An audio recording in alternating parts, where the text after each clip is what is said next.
All right, so the other day we left off, we were talking about Orion, and then I mentioned to you about Canis Major and a Canis Minor, and I said Canis Major and Canis Minor are the hunting dogs of Orion. And we said Canis Major and Canis Minor are always going to be right behind Orion because they're very well trained dogs.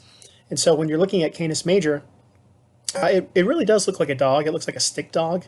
So I'm just going to go ahead and show you him here. So there aren't any really mythologies behind him except for them being the hunting dogs of Orion. The way you find Canis Major, it looks like a dog. It looks like a male dog, kind of with his hind leg up, kind of like he's peeing on something. That's what it looks like to me. But the way you find it, you got to use Orion to find Canis Major and Canis Minor.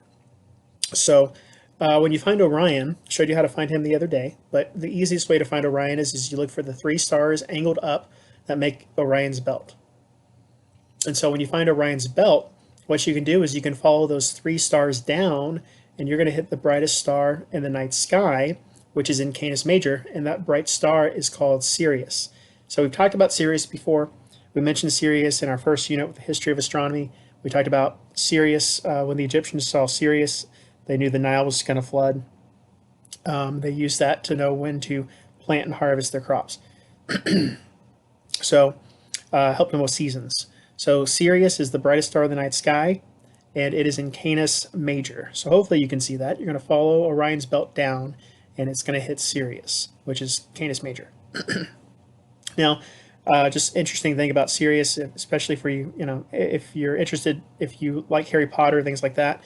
So there's a character in Harry Potter called Sirius Black. Well, Sirius is Sirius Black in the books and movies. His animagus is a black dog, and that's what Canis Major is supposed to be. He's a dog. Sirius Satellite Radio, if you ever listen to that, their mascot, the mascot for Sirius Satellite Radio, is a dog, and that's where that comes from. Is from this constellation, Canis Major, which is the big dog. So see if you can find it, and I'm going to show them to you in just a second. So here's the belt of Orion. We talked about this the other day, talked about his belt. We said in his sword sheath, the second star, the middle star is Orion's Nebula. It's not actually a star. We said the top star here is Betelgeuse. Betelgeuse is a red star. And we said the bottom star, that's Rigel. Rigel is a blue star. So now we're saying we can follow Orion's belt down, and you're going to hit the brightest star in the night sky. So just try it. Follow it down. And right there, this star right here, this is Sirius, which is part of Canis Major. So here's Canis Major. You can see one front leg there, one front leg there, and then it's a stick dog. So it's just a dog made of a couple lines. So here's the dog's body right there, going to this star. And then there's one back leg, and then there's one back leg, basically. Back leg, body, front leg, front leg. So you can see that you can make that as it being a dog. So that's Canis Major. So there he is right there. So Sirius is the name of the star, Sirius. That's how you spell Sirius. Canis Major, Canis, right here, Major.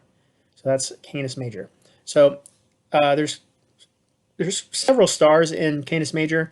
You don't need to know the names of all of those. I just want you to know the name of Sirius because it is the brightest star in the night sky. Here's the names of all the proper names of all the stars that are in Canis Major. If there's not a name next to it, that's because it doesn't have a proper name, and we're going to talk about how we label constellations next week.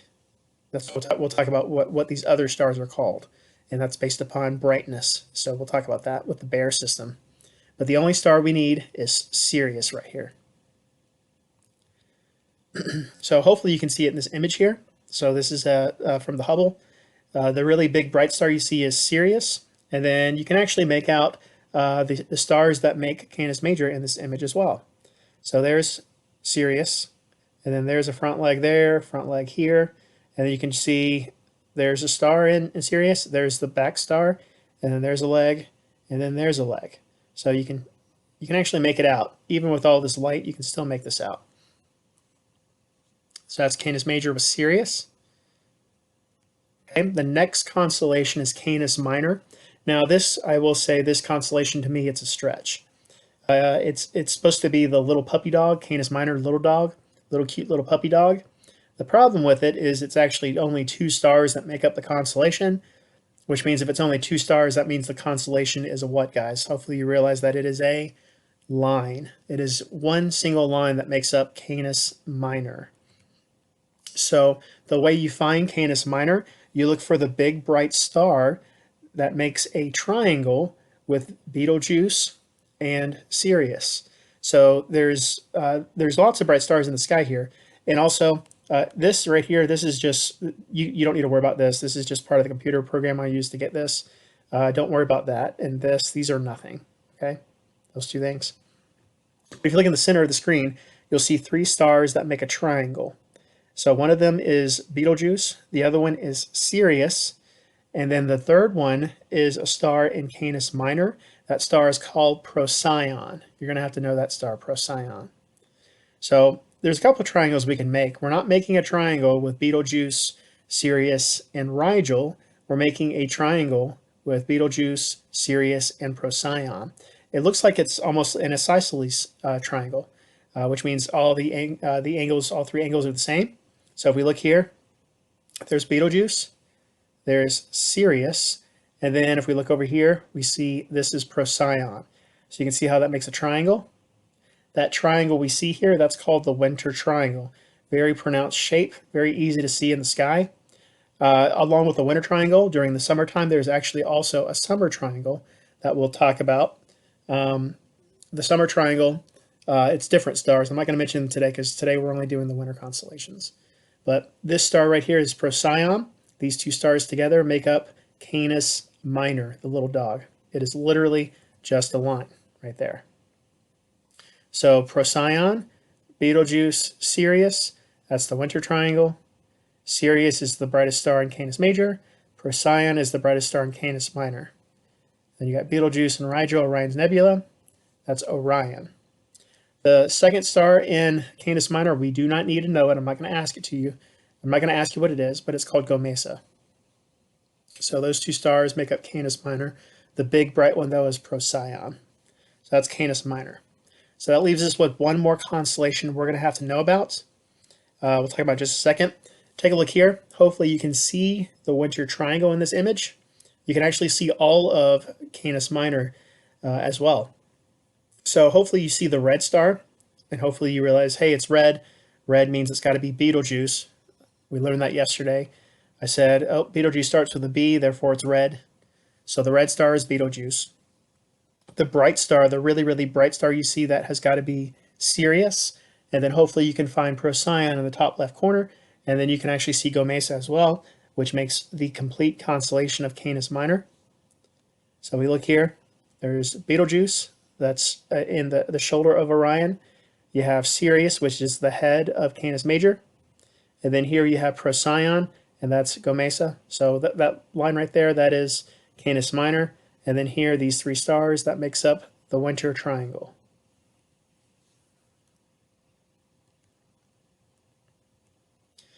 Last constellation we need to learn about for now is Taurus the Bull. So Taurus, it is a bull, and there is a mythology behind it. So I'm going to tell you the story behind it. This story, it does involve Zeus, and hopefully we remember what Zeus does a lot. You know, he gets bored quite often, and what does he like to do when he gets bored? He likes to go on his back porch, and he likes to look for things to do because he's bored. And today is no exception when we're talking about Taurus. So Zeus, one day, he's looking out on the world because he's bored from his back porch, and he's looking down for something to do, and he doesn't see anything to do.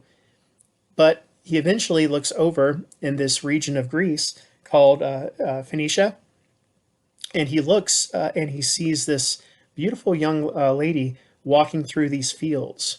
So now we got to go down to these fields, okay? And in these fields, there's this beautiful young girl walking through these fields, and this girl, she looks very she looks very sad.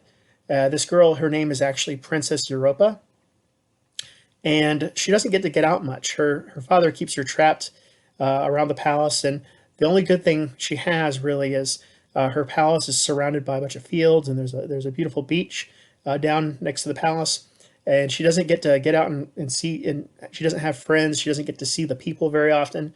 Her father keeps her trapped in the palace grounds. So Europa, The only thing she does for fun, the thing that she loves more than anything else, she likes to just walk around the palace grounds and just see her bulls. She's got just a herd of bulls, and that just really calms her down. It's like a stress relief for her when she gets to walk and frolic with all her bulls. And the bulls will just come up to her and she'll pet them behind the ears, and they're like big dogs to her. So on this day, she's walking down in the fields and she's petting all her bulls, and that's what she's doing. So Zeus sees this girl doing this, and he has this idea. He thinks to himself, well, you know what? I need to go meet this girl. So that's what he decides to do. So Europa, she's walking through her fields, and it's early in the morning, and the sun's rising. The sun's about to rise above this hill, and Europa looks up on top of this hill where the sun's about to rise, and she sees the biggest, the most beautiful bull she has ever seen in her life. She sees this white bull with these long locks of white hair, white mane, just standing up very majestic on this hill, and the sun is rising right behind the bull. And she's looking at it, and she becomes entranced by this bull, and she just thinks to herself, I've never seen this bull before. I wonder where it came from. And she decides she's just got to go and pet the bull. So she's walking towards the bull, and the bull starts walking towards her. And as she gets close to the bull actually lets Europa touch it. And so she starts stroking the bull's mane. And as she's stroking the bull's mane, the bull actually gets down on its knees, as if to ask Europa to get on the bull's back. So that's what she does. She climbs on the bull's back, and right after she climbs on the bull's back, the bull takes off running as fast as it can. And Europa was not expecting this, so the bull starts running, and she's taken by surprise, and she's just shocked at what's happening, because it actually feels like she's flying through the air, not actually running at all. And the bull is moving incredibly fast. The bull it starts running all the way down to the beach, and it doesn't stop at the beach. It actually hops in the water and starts swimming out into the ocean. And this is all happening in Europa. Again, she's just shocked this is happening. This has never happened before, and she just feels this this entranced feeling taken over her. And the bull swims all the way to the island of Crete. So the island of Crete is a very beautiful island in Greece. And when the bull gets there, it gets down on its knees and lets Europa off of the bull's back. She hops off, and she's just amazed at what just happened and how far they swam, and how quick it took too. And after the bull let Europa off, the bull transforms into Zeus. So Europa realizes what's happened, and she looks at this beautiful god in front of her, and she's just kind of amazed that she's actually getting to meet Zeus. And Zeus, he sees Europa standing there just in shock, and he says, hi, Europa, do you know who I am? And she's like a giddy little schoolgirl, and she's just like, yes, I know who you are. You're Zeus, correct? He says, that's right. I was looking at you down from my palace, and you looked like you needed some company. And he said, well, why don't we go on a walk together, and you can tell me about yourself. So they walk for a little bit, and after a little while, Zeus says, you know what, how about we have a little picnic here? So he has a beach towel, puts a beach towel down on the sand, and snaps his fingers, and there's all sorts of food and wine that show up on the beach, on the towel, and he asks Europa to come over and sit next to him. So she comes over and sits next to him, and then they have a nice conversation, which leads to other things happening, if you catch my drift. And that continues on for the rest of the day. And they continue to do those other things over and over, and eventually the day has completely passed, and the sun is actually about to set. And so when the sun starts setting, Zeus says, okay, well, that was fun, Europa, but now I have to leave. And he just leaves. And he actually leaves Europa there all by herself. And Zeus goes back up to Mount Olympus. And as he's walking back towards his palace to see Hera, he just thinks to himself, oh, man, that was a good day. I need to remember this day. So he puts an image of the bull into the sky so that whenever he's thinking about Hera giving him, that she's angry with him, he can look up in the stars and see the bull and think of the beautiful day he had with Europa. So that's the story of Taurus the Bull. Okay, so let's see how we find where Taurus is in the sky. So the way we're going to find Taurus, first constellation you got to find Orion again. And then once you find Orion, you're going to go to Orion's belt. There's 3 stars angled up. This time, instead of following the belt down, remember we followed the belt down to hit Sirius with Canis Major.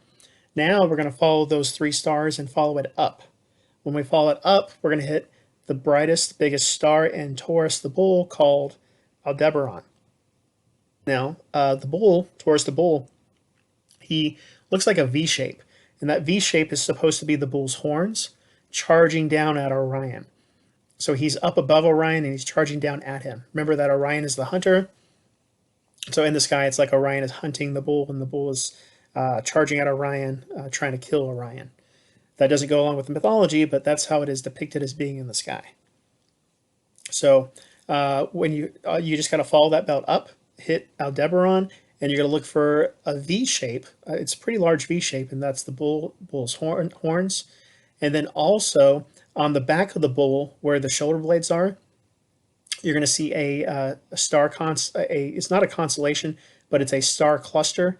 This cluster of stars is called the Pleiades. You're going to have to know about the Pleiades as well. So the Pleiades, it's spelled Pleiades, I'll say that again, Pleiades.